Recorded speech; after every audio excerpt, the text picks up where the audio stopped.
E.T. the Extra-Terrestrial is a masterpiece and one of the highest-grossing films of all time. It's a simple story. An alien gets lost in a generic suburb, a lonely little boy named Elliot takes him in, and they establish a profound psychic and emotional bond. Elliot and his siblings help E.T. phone home to his planet of origin for a rescue. Home phone.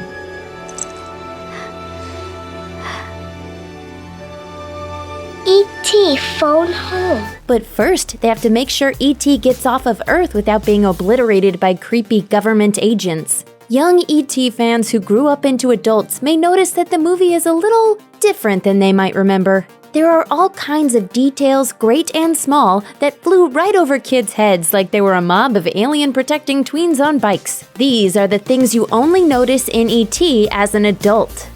No grown-ups allowed.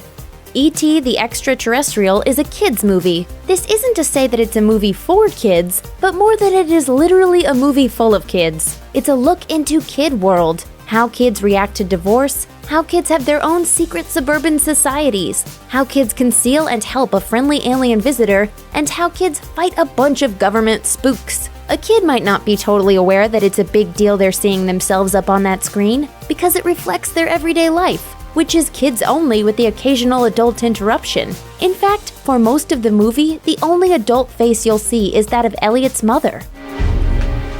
Oh my god. Despite a lengthy classroom scene, audiences don't see Elliot's teacher's face, and then when adults do show up, they're mostly bad guys. To enhance the movie's childlike point of view, Steven Spielberg, the boy wonder of the movies, shot a lot of the film at a kid's eye level. What's your name?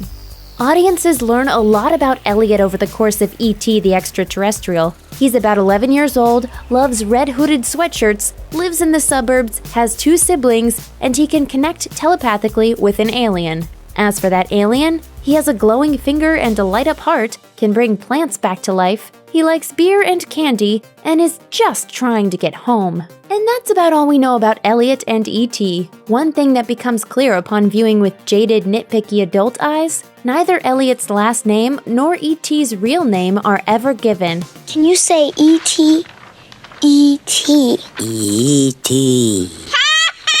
Elliot and all the other kids just call their magical alien visitor E.T., short for Extra-Terrestrial. They can live in each other's minds, but a simple name exchange never occurs. Obvious product placement. One of the most endearing scenes in E.T. occurs when Elliot fully befriends his little alien roommate by enticing him with a trail of well-placed Reese's Pieces. The gentle, telekinetic alien at the heart of E.T. just can't get enough of those candy-coated sweetened peanut butter gems. Yep, to a kid's eye, this seems like a cute and organic moment.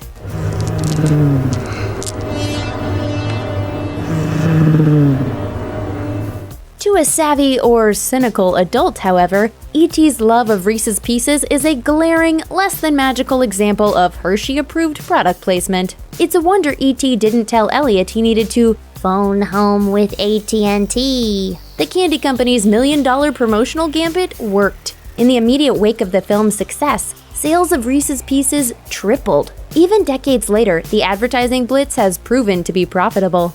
We believe you can fly.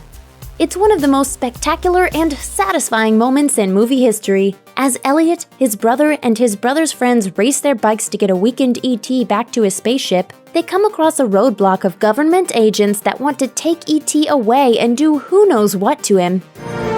Tell me when it's over!